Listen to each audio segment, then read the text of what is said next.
Hello guys, welcome back to our channel. இன்னைக்கு நம்ம பார்க்க போகிறது டெத் நோட் சீசன் 1 எபிசோட் 18. இதுக்கு முன்னாடி எபிசோட்ஸை பார்க்கலாம், இப்போ போய் பார்த்துட்டு வந்துருங்க. அப்போ உங்களுக்கு ஒரு கண்டினியூட்டி கிடைக்கும். ஓகே, வாங்க ஸ்ட்ரெயிட் வீடியோ கூட போகலாம். எபிசோட ஸ்டார்டிங்கில் ஒரு மிகப்பெரிய பில்டிங் கட்டுறாங்க. இந்த பில்டிங் கட்டினது யாருன்னா நம்ம ஆஃபீஸர்ஸ் எல்லாருமே தான், டாஸ்க் ஃபோர்ஸ். இந்த ஆஃபீஸர்ஸ் எல்லாம் கீழே கேஸை கண்டுபிடிக்கிறதுக்காக இந்த ஆஃபீஸை பயங்கரமாக கட்டியிருப்பாங்க. இந்த பில்டிங்கோட ஹைலைட் என்ன, இதோட செக்யூரிட்டி சிஸ்டமும் facilities, because passwords, retina and fingerprints பயங்கரமாக இருக்கும். இதோட இன்னொரு முக்கியமான விஷயமே மெட்டல் டிடெக்டர் தான். ஐசாவாங்கிற ஆஃபீஸர் ஃபுல்லாக செக் பண்ணி பேண்டை கட்டி ஜட்டியோட உள்ள அனுப்பிடுவாங்க. உள்ள வந்து ஆஃபீஸர் ஐசாவா, இந்த செக்யூரிட்டி சிஸ்டம் ஒரே தலைவலியாக இருக்குது அப்படின்னு சொல்லுவாரு. சரி, எல்லோ லைட் எங்க அப்படின்னு சொல்லி கேட்பாரு. அதுக்கு சீஃப் அந்த கேமரால பாரு அப்படின்னு சொல்லி காட்டுவாரு. என்னதுன்னா ஹீரோ ஹீரோயினி டேட் பண்ணிட்டு இருப்பாங்க. இவங்க கூட எல்லுமே இருப்பாரு, பிகாஸ் ஹீரோட தான் ஹேண்ட் கஃப் ஷேர் பண்ணிருப்பாங்க. உட்காந்து எல் கேக்ஸ் அப்படி இருப்பாரு. இதை பாக்குற ஹீரோயின்ல டென்ஷனா தான் இருக்கும். ஏன்டா இப்ப கூட எங்களை தனியா விட மாட்டேன் அப்படின்னு சொல்லி ஹீரோ கேட்பாரு. அப்ப எல், எனக்கு தெரிஞ்சு ரெண்டு விஷயம் தான் இருக்கணும். ஒன்னு, நீங்க ரெண்டு பேர் தான் கீரா அண்ட் செகண்ட் கீராவா இருக்கணும், இல்லைன்னா நீங்க கீராவோட கண்ட்ரோல் செய்யப்படும் அப்படின்னு சொல்லுவாரு. எல் ஹீரோயினை கீரானு சொல்லி முடிவு பண்ணிடுவாரு. எங்க தப்பு நடந்துச்சு, ஏன் உங்களோட எவிடன்ஸ் எனக்கு கிடைக்கல அப்படின்னு எல் பேசிட்டு இருப்பாரு. இதை கேட்கிற ஹீரோ கோவமா எந்திரிச்சு எல்க்கு வாயிலே ஒரு குத்து. எல்லு பொத்துன்னு 2 மீட்டர் தள்ளி விழுகிறாரு. ஹீரோ என் அப்பியரன்ஸ் வச்சு நான் வீக்கா இருப்பேன் மட்டும் முடிவு பண்ணிடாத. ஹீரோ எல்லோட சட்டையை பிடிச்சிட்டு இருப்பாரு. எல் ஹீரோக்கு ஒரு கிக்கு விட்ட கிக்ல ஹீரோ சோஃபால போய் விழுவாரு. எல்லும் ஹீரோ ஒரே கஃபை ஷேர் பண்ணிருக்கனால எல்லாமே சோஃபால விழுவாரு. சோஃபா பேலன்ஸ் தாங்க அப்படியே கீழே சாஞ்சு. இதை பாக்குற மீசா பயந்துருவா. என்ன லைட்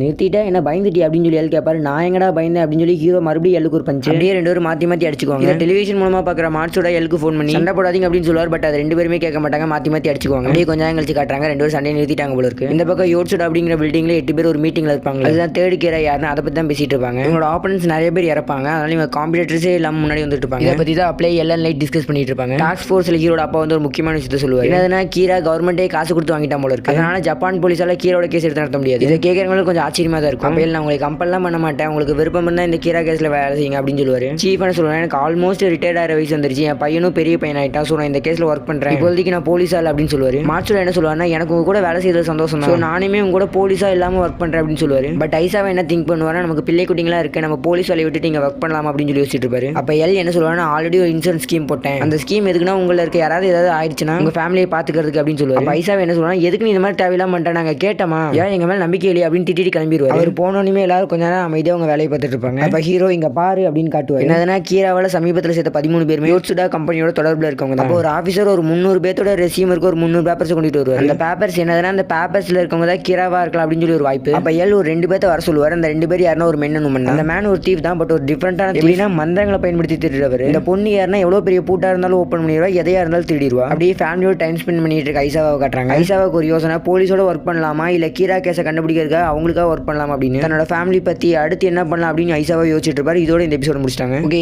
வீடியோ டைம்ல இருந்து ஏன் இவ்வளவு கம்மியா இருக்குன்னு கேட்காதீங்க. ஏன்னா ஒரிஜினல் வீடியோ டைம்ல இருந்து கம்மி தான். இதுல எக்ஸ்பிளைன் பண்றதுக்கு பெருசா எந்த ஸ்டோரி மோடுமே இல்ல. பட் இந்த எபிசோட்ஸ்ல இம்பார்ட்டன்டான சீன்ஸ் இருக்கனால இந்த எபிசோட எக்ஸ்பிளைன் பண்றேன். நம்ம இப்பதான் யூடியூப் சேனல் ஓப்பன் பண்ணிருக்கோம், எல்லாத்துக்குமே தெரியும். ஸோ உங்களால முடிஞ்ச சப்போர்ட் நம்ம சேனலுக்கு தாங்க. இந்த வீடியோ பிடிச்சிருந்துச்சுன்னா லைக், ஷேர், கமெண்ட் பண்ணுங்க. மறக்காம நம்ம சேனலை சப்ஸ்கிரைப் பண்ணிருங்க. உங்களிடம் விடைபெறுவது உங்கள் தமிழ் எக்ஸ்பிளனேஷன்.